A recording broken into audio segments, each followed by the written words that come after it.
Monsieur le chef d'orchestre, pouvez-vous nous raconter l'histoire de l'Opéra de Tours?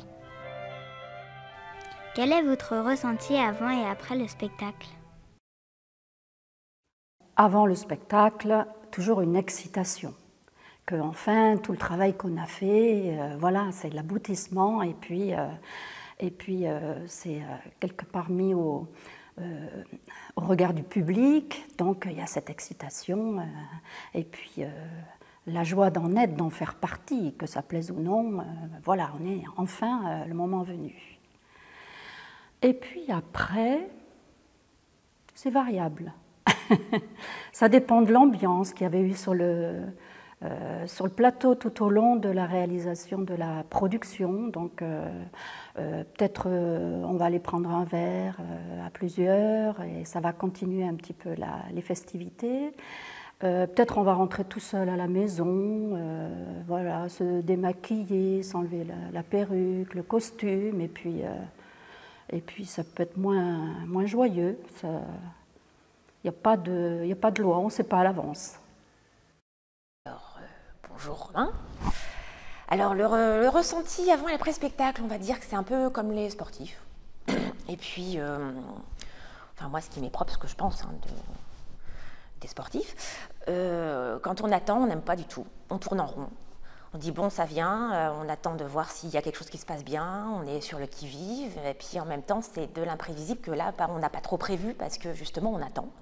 Donc, on ne sait pas ce qui va se passer, on tourne en rond en demandant si la billetterie ça va, si les gens sont bien rentrés, en fait, des choses qui ne sont pas forcément notre cœur de métier. Et puis après, bon, là, on dit, on appelle tout le monde est prêt. Tous les collègues disent que c'est bon pour eux et là on va y aller. Donc là on est sur pot de départ dans les starting blocks et puis là c'est vous qui envoyez, c'est à vous de commencer. Donc on prend une grande inspiration et puis là tout le trac qui disparaît, on tourne plus, on sait ce qu'on a à faire, c'est clair et là voilà. On ouvre le rideau et à partir du moment où on ouvre le rideau, on est dans le spectacle nous aussi, on fait partie intégrante du spectacle. Et donc là, tout roule, même s'il y a des petites choses qui ne fonctionnent pas comme on aurait pensé, ou voilà, des petits grains de sable. Mais c'est notre cœur de métier, donc ça on gère.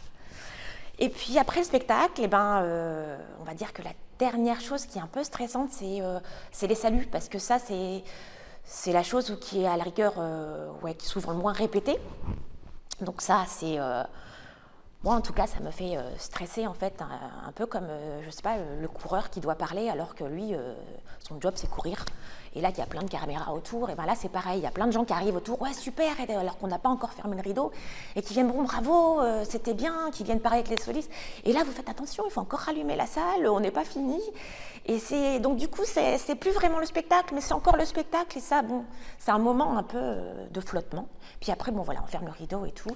Et là, on est encore avec toute la dynamique, donc un peu à fond les manivelles, encore à pouvoir faire encore un 4e acte, un 5e acte.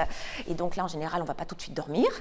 Et puis, puis là, en général, il y a quelqu'un qui arrive, on dit oui, mais là, on pourrait faire ça la prochaine fois, où ça sera un peu mieux. Alors, on prend des notes, on continue à travailler, même après. Et puis après, on fait bon, faut recommencer la prochaine fois. Ou alors, bon, allez, maintenant, on enlève cette partition, puis on en prend une autre et on recommence tout à zéro. Voilà, donc en fait, il y a une sorte de soulagement, mais il y a un pincement au cœur parce que on arrive vers la fin. Et puis, on va quitter une équipe avec qui, en général, on s'est bien entendu. Puis, on va retourner vers un autre projet ou vers un autre spectacle, donc avec d'autres aléas.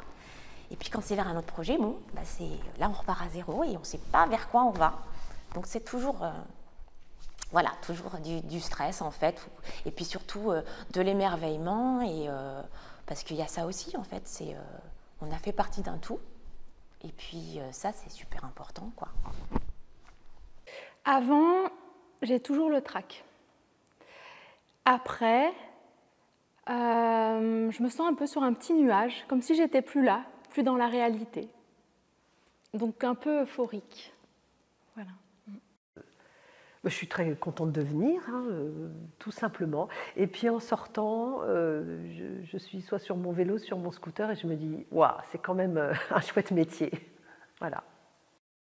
Comment travaillez-vous si un soliste est absent? Combien de costumes peut-on faire en un an? Combien y-a-t-il de musiciens dans Combien l'orchestre? de temps mettez-vous à créer un costume? Comment travaillez-vous avec les nouvelles mesures sanitaires? Comment choisissez-vous Monsieur le chef d'orchestre? Pouvez-vous nous raconter l'histoire de l'Opéra de Tours?